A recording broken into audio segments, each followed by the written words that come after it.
and I apologize for that. No, but here's the thing. You had a previous drug case. Yes, ma'am.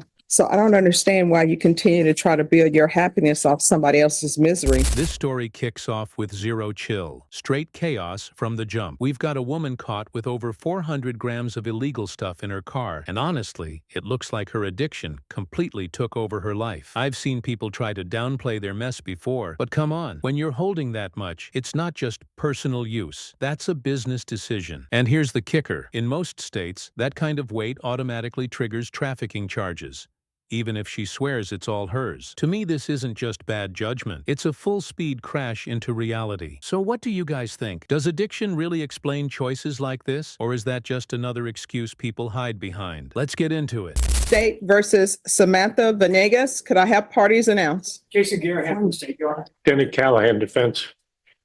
And are you Miss Venegas? Yes, ma'am. You entered a plea to count 2 on March 26th. You entered a plea of no contest. According to your plea bargain agreement, punishment is to be assessed at a cap of 15 years in the prison. There's a $2,000 fine. State opposes your application for community supervision and deferred adjudication. They're taking in consideration 2024 CR 008054. Have both parties had a chance to review the PSI report and TAP evaluation? Yes, Your Honor. Yes, Your Honor. Any objections, state or defense? No, Your Honor. Any witnesses, state? State. Defense, any witnesses? Only allocution in writing from the defendant. All right. Any objections to the court reviewing the defendant's writing? No, Your Honor, the state is actually reserved. No objection. All right. The court will hear argument.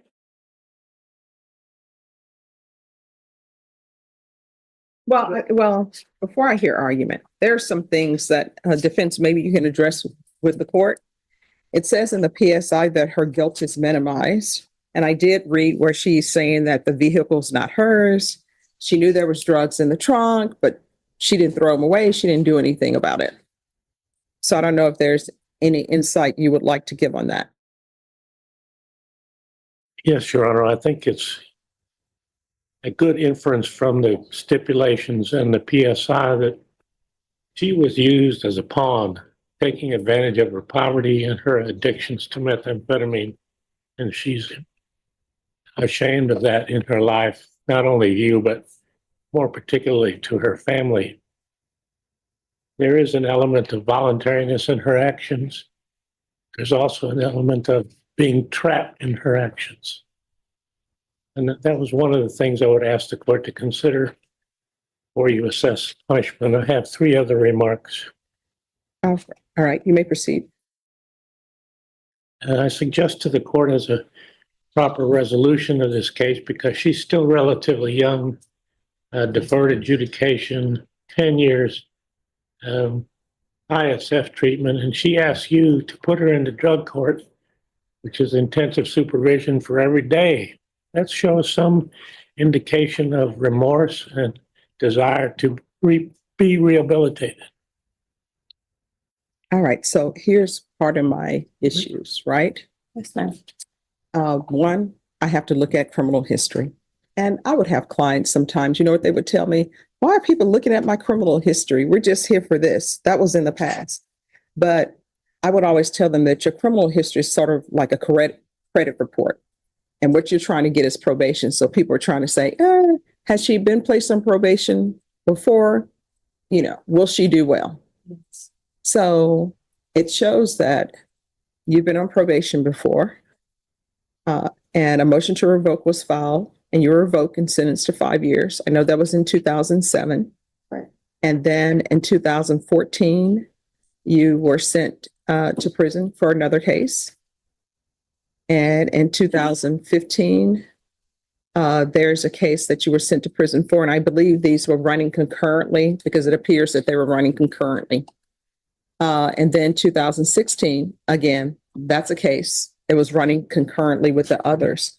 So what I'm viewing, it doesn't appear that you would be a good candidate for probation. May I say something?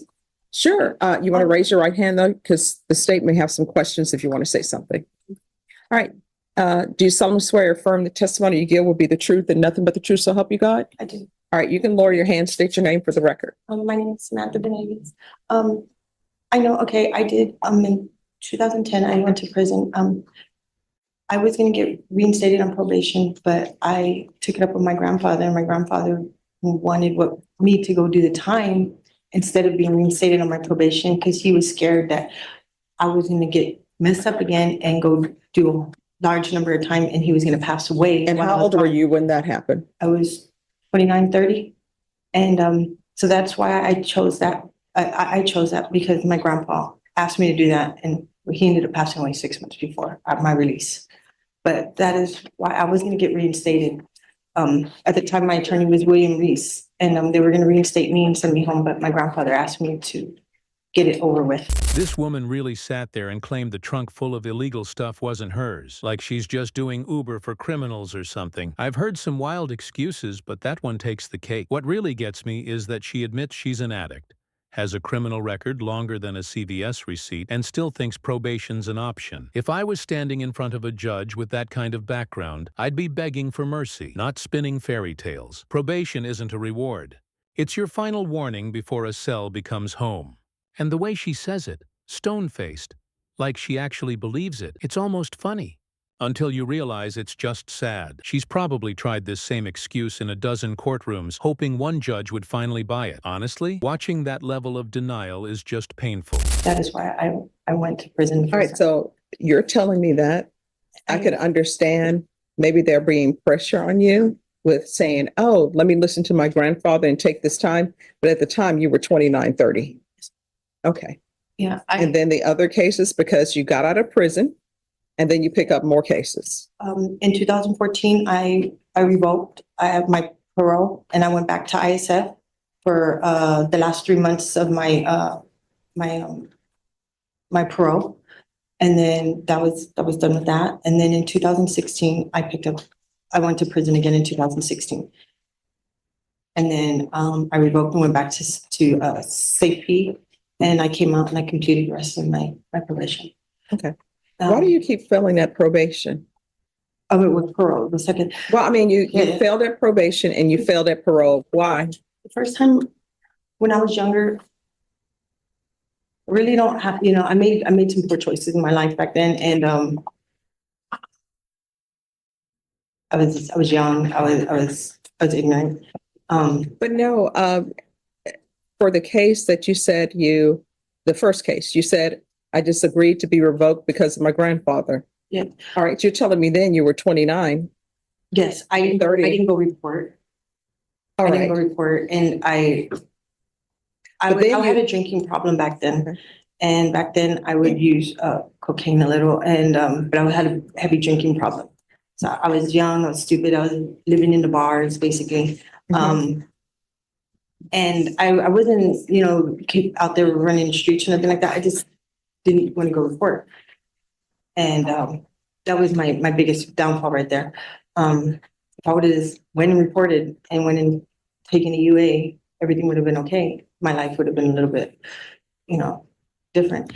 The other time, when I got out, I violated parole. It was because I came out as dirty UA. Okay, let me ask you this, Okay. because I understand your past. Do you know the amount of drugs this was, the weight of it? Yes, ma'am, I do. It's a lot, right? Yes, ma'am. Okay, you can continue. My life for a little while, I was just, I made a lot of mistakes and I'm not proud of it. I'm very sorry for them. If I could take them all back, I would. Now that I'm older, now that I see things differently, and trust me, this opened my eyes. I was doing a lot,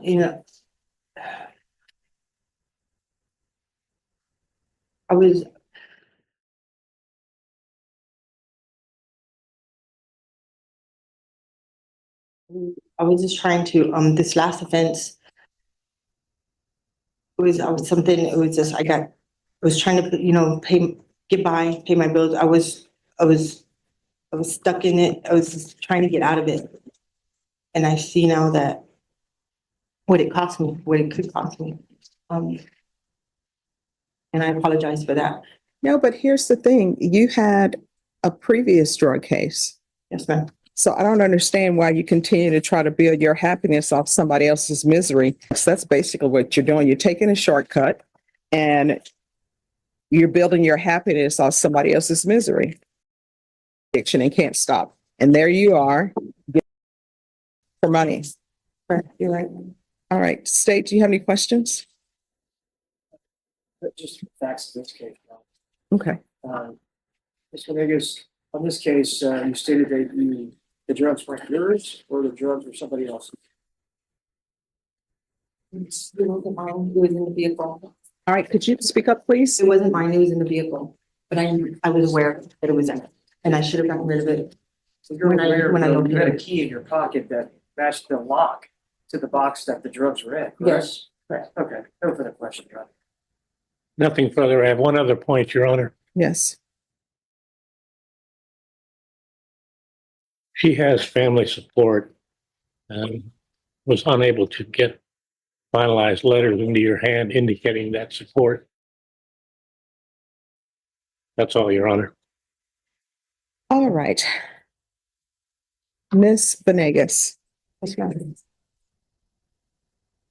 the amount of drugs in this case Yes, ma'am. is, let me see, over 400 grams. Yes, ma'am. And from what I read in the police report, and this whole thing about the being in your boyfriend's car and you don't know, you were in your boyfriend's car and you should have got rid of them, but you didn't. It doesn't ring true based upon what I read in the police report, because according to the police report, you're known as a, that's what it says in the police report. And that's what was stipulated to. I don't think you're a good candidate for probation. The court is going to find you guilty. The court will sentence you to 15 years in the prison. There's a $2,000 fine. Time and money will run concurrently. The court will take in consideration 2024 CR 008054. I'll suggest the therapeutic community. Did you review the document entitled Trial Court Certification of Defendant's Rights to Appeal with your attorney? Did you understand it? Yes, ma'am. And did you sign it? Yes, ma'am. All right, because this is a plea bargain agreement, because I followed your plea bargain agreement, because you waive your right to appeal, you do not have the court's permission to appeal. Excuse me. Thank you. Because this is a felony conviction, you're not allowed to own or possess any weapons or ammunition. If you have a question over what a weapon or ammunition is, you'll need to speak to an attorney. Do you understand? Now this part's wild. Her attorney's standing there trying to paint her as some kind of victim, while she's already done 2 prison stints. Like, girl, at that point, it's not bad luck. It's a lifestyle choice. I don't buy for a second that she's ready to change, because if she was, we wouldn't even be here. You can't keep saying I was young and dumb when you've been in and out of the system for decades. And here's the twist most people miss. A 15-year plea deal means she was probably facing way more time. Pleas aren't pity. They're bargains. Honestly, cases like this make the whole idea of rehab look pointless. Like the system's just babysitting people who don't even want help. So what do you guys think? How many chances should someone get before we finally stop giving them any? Thanks for watching, fam. Catch you in the next one.